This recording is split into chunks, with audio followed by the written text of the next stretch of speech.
Madrugada 40 segundos, bienvenidos, un gusto saludarlos en este atípico, hoy es miércoles 30 de abril, víspera de las movilizaciones del Gobierno Nacional, que serán mañana 1 de mayo, Día del Trabajo. La Corte Constitucional salvó, pero parcialmente, la conmoción interior que fue declarada a comienzos de este año por el Gobierno Nacional para efectos de contener la situación de desorden en el Catatumbo, en norte de Santander. Con unas muy importantes, una decisión de la Corte Constitucional tomada anoche después de 7 u 8 horas de un muy intenso debate. Se salvó la conmoción interior, lo que tiene que ver con el tema estrictamente de orden público, para el fortalecimiento de la fuerza pública, por ejemplo, para la atención humanitaria de las víctimas de ese conflicto, para la protección de los derechos de la población civil. Y se reconoce la gravedad de esos enfrentamientos que eran en enero, que lo siguen siendo hoy, entre el ELN y disidentes de las FARC, o ataques contra los civiles y firmantes del acuerdo de paz. Pero fue declarada inconstitucional para abordar temas estructurales que el gobierno intentó ayer, intentó meter allí y que no pudo demostrar que eran sobrevinientes, porque son los problemas de siempre en el Catatumbo. Por ejemplo, la concentración de cultivos ilícitos o el incumplimiento en la implementación del programa de sustitución de cultivos. Para la Corte, estos temas requieren medidas ordinarias que pasen por el Congreso de Colombia, medidas estructurales a largo plazo, porque son problemas de siempre en el orden público con Colombia. Luego de una deliberación, quienes votaron sobre la conmoción interior, aunque ustedes dirán, ¿ya para qué? Si ya pasaron los 90 días, es muy importante porque quiere decir, para efectos prácticos, que se salvan unos de los decretos que emitió el gobierno, otros no tanto. Votaron a favor los magistrados Juan Carlos Cortés, Miguel Polo, Natalia Ángel, Cristina Pardo y Vladimir Fernández. Votaron en contra, quiere decir en términos de la Corte Constitucional, salvaron el voto Jorge Enrique Ibáñez, Paola Andrea Meneses, cuya ponencia fue derrotada, y José Fernando Reyes. La Corte Constitucional declaró parcialmente exequible, repito, la conmoción interior, y la están celebrando en redes sociales porque fue anoche tarde algunos ministros del gobierno. Sigue vigente el IVA de 19% para los juegos de azar y sigue vigente hasta el 31 de diciembre la cantidad de medidas extraordinarias con las cuales el gobierno pretende recoger dinero para fortalecer la fuerza pública de manera que puedan operar territorialmente allí en el departamento de Norte de Santander. Bienvenidos, pero hablando de orden público, esta batalla la gana parcialmente el gobierno en la Corte Constitucional. La mala noticia está en los territorios en Colombia, en donde se está desarrollando un macabro plan pistola, especialmente por el Clan del Golfo, que está matando policías, no solo a punta de pistola, que es el nombre, sino a punta de carros bomba, de francotiradores. Ya van 29 policías asesinados en los últimos días en Colombia. Advierte el presidente Petro que va a combatir al Clan del Golfo, con quien en algún momento intentó meterlos en el proceso de paz. Producto de estas muertes, están cayendo uno tras otro, dicen en la policía, los están sicariando, que es una desafortunada expresión porque volvimos verbo el tema de los asesinatos a punta de sicario. Producto de ello, el director de la policía, el general Carlos Triana, anuncia que a partir de hoy los miles de hombres de la policía podrán llevar sus armas de dotación a sus casas, que usualmente no lo pueden hacer porque a los policías los están matando en los momentos de descanso, los están matando cuando están con sus familias, de manera que pueden llevar las pistolas a sus casas para defenderse de cualquier eventual ataque, como en los peores tiempos de la violencia del narcotráfico en los años 80 y 90.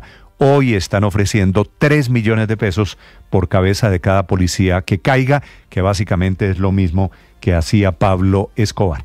A propósito de Escobar, se están cumpliendo hoy 41 años del asesinato de Rodrigo Lara Bonilla. Fue un 30 de abril como hoy. Si ustedes recuerdan, Felipe, buenos días, con la muerte del exministro Lara Bonilla, en ese momento uno de los hombres enemigos de Pablo Escobar, comenzaron las históricas extradiciones de capos del narcotráfico hacia los Estados Unidos. Claro, acuérdese que después del asesinato del doctor Lara, en las exequias en Neiva, el presidente Belisario Etacur, quien se había puesto a extraditar colombianos, anunció en la intervención que hizo allí en la iglesia que a partir de ese día se empezarían a hacer las extradiciones. Así es. Fue en ese momento un histórico discurso de Belisario Betancur y seguimos hoy, 41 años después, en lo mismo. Así es. Ahora en un plan pistola ejecutado. Los hechos más recientes de este de hoy, modelo 2025, como si hubiéramos retrocedido en el tiempo, se presentan en Antioquia, en Córdoba, pero también ataques de la policía en Melgar, turístico municipio del departamento del Tolima, en donde están cayendo hombres atacados, no solo por el Clan del Golfo, la verdad, por diferentes grupos de delincuentes. En Córdoba fueron 2 ataques, el primero Sahagún, asesinaron al patrullero Camayo frente a su familia cuando estaba de permiso, el segundo, el soldado Sepúlveda, que también descansaba en su casa en Puerto Escondido, es decir, con toda la cobardía del mundo, el Clan del Golfo, a quien promete combatir hoy el presidente Gustavo Petro.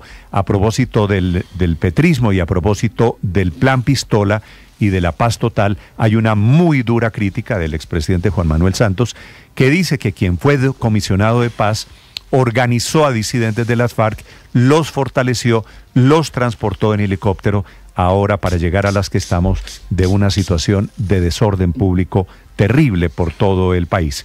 Bienvenidos, un gusto saludarlos. Hablando del 1 de mayo, ya les contaré de cómo se está agravando la situación en la Universidad Nacional por la presencia de la minga indígena. Ya hay 16.000 de estos integrantes de resguardos que han llegado de diferentes regiones del país, especialmente desde el occidente, que se tomaron los 14 edificios de la Universidad Nacional. Impiden el acceso de estudiantes, no pueden entrar de ninguna facultad, ni estudiantes ni profesores, ni en medicina, ni en ingeniería, ni en ciencia, ni en tecnología, están bloqueando todo, causando desórdenes. A esos indígenas que impiden las clases los defiende el ministro de Educación, que dice que todo está normal y que Colombia está estigmatizando a estos indígenas. Claro, el gobierno los trae, los subsidia, los financia, los consiente, los fortalece y ahora los defiende. Es un gusto saludarlos en este amanecer frío, miércoles 30 de abril. Les contaré cómo se está jugando el gobierno para las marchas de mañana con una meta muy grande. Quieren sacar a las calles cerca de 10 millones de colombianos. El gobierno, a propósito, radicó el mensaje de urgencia e insistencia para la mini reforma laboral, que es proyecto del Partido Liberal, una jugada política que está en desarrollo.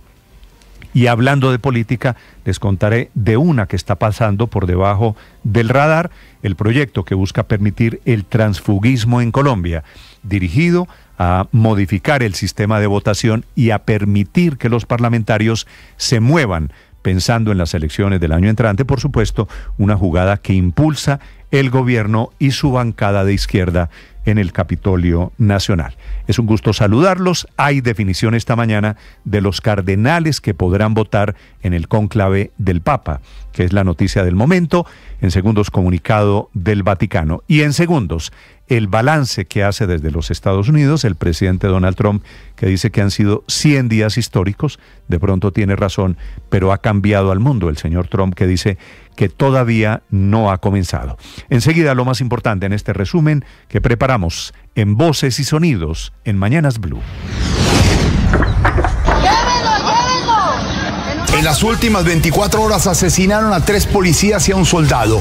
Otro que estaba herido en Cartagena acaba de fallecer. En las últimas semanas, el plan pistola del Clan del Golfo contra la fuerza pública deja 27 muertos. No paran los ataques terroristas contra la fuerza pública en Antioquia. Delincuentes dispararon contra una patrulla de la policía dejando un uniformado muerto y otro herido cuando estaban adelantando un puesto de control en el municipio de Salgar, suroeste del departamento. El uniformado muerto fue identificado como Rubén Darío Velázquez Guevara, mientras que el herido es el patrullero William Orlando Ortiz Ovalle, que fue enviado a Medellín. El comandante de la policía en Antioquia, el coronel Oscar Mauricio Rico. Se presenta un hecho, un hostigamiento a una patrulla de tránsito y transporte. Sí hay un funcionario asesinado, hay otro herido. Reprochamos todos estos hechos criminales delincuenciales. La escalada terrorista en Antioquia deja a 7 miembros de la fuerza pública asesinados y cerca de 30 heridos. Y en las últimas horas murió en Cartagena el patrullero William Guardo Torres, quien resultó herido luego del ataque a bala contra la patrulla en la que se movilizó movilizaba el pasado jueves. Salimos corriendo, nos levantamos, tomamos el arma de dotación,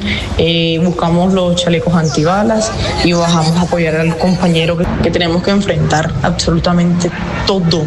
No nos podemos dejar acobardar por la delincuencia que hay en el país. Ante esto, el general Carlos Triana, director de la Policía Nacional, anunció que se van a suspender las vacaciones en algunos departamentos, mientras que otros policías podrán llegar a sus casas con sus armas de dotación. El arma de fuego implica defender su vida a partir de la amenaza permanente del Clan del Golfo. El ministro de Defensa, el general Pedro Sánchez. En estos momentos en los cuales el crimen intenta afectar y doblegar de alguna manera la voluntad de quienes servimos al país, es cuando más que nunca es necesario resaltar la valentía de cada policía, porque ustedes con honor y coraje defienden la vida, la ley y afianzan la esperanza de todo un país.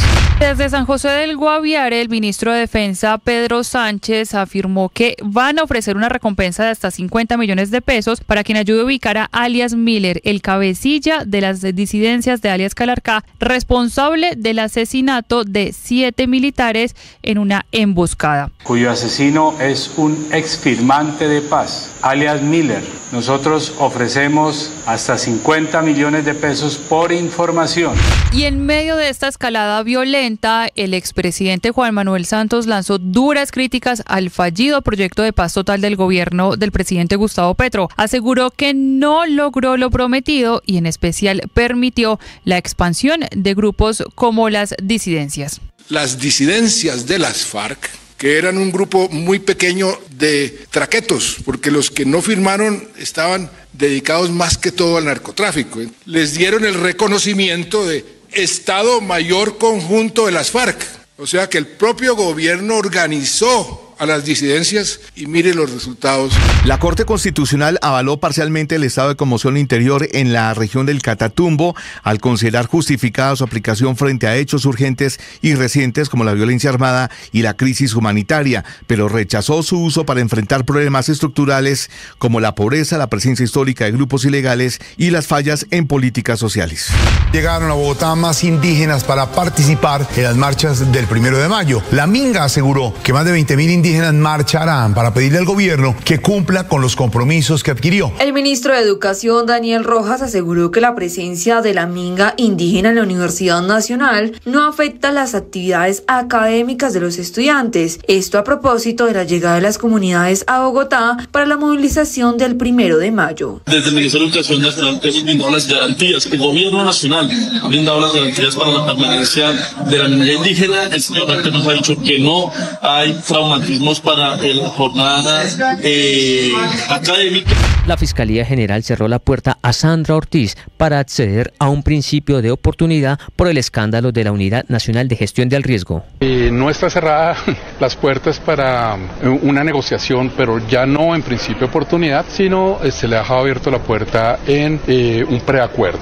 Finalmente fue radicado por el Gobierno Nacional el mensaje de urgencia e insistencia para el proyecto de mini reforma laboral del Partido Liberal. Con la solicitud se buscaría reducir de 4 a 3 debates el trámite de la iniciativa y que se priorice su votación en el orden del día, tanto de las comisiones séptimas de Senado y Cámara como en las plenarias. El autor del proyecto, el senador liberal Alejandro Carlos Chacón. Bueno, nosotros somos muy respetuosos del señor ministro, pero él no es el dueño de nuestras credenciales.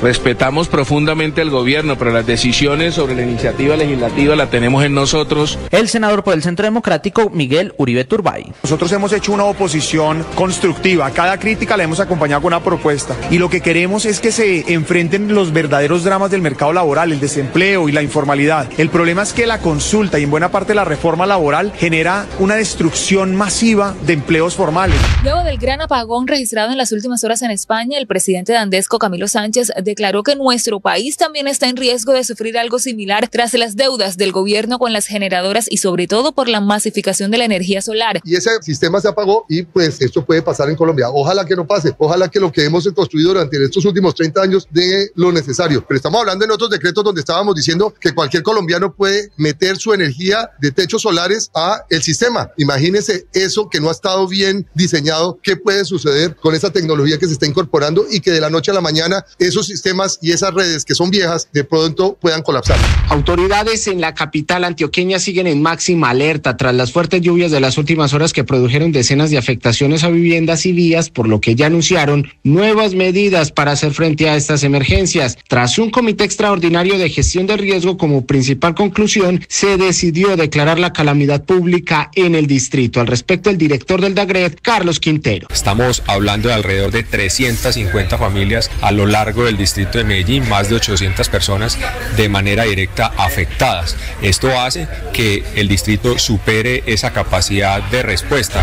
Ya estamos a una semana de que inicie el cónclave aquí en el Vaticano. Los cardenales siguen enviando mensajes que la Iglesia debe continuar el camino de Francisco y al mismo tiempo coinciden en que será un cónclave corto y elegirán al sucesor del Papa en 2 o máximo 3 días. Han tenido que pasar 48 horas para que la presidenta del gestor español del sistema eléctrico, Beatriz Corredor, haya comparecido ante un medio de comunicación. Allí ha señalado que la causa del apagón del pasado lunes está más o menos localizada. Sabemos la causa, pero la tenemos más o menos localizada. Lo que pasa es que son millones de datos, porque ten en cuenta que se reciben señales cada milisegundo.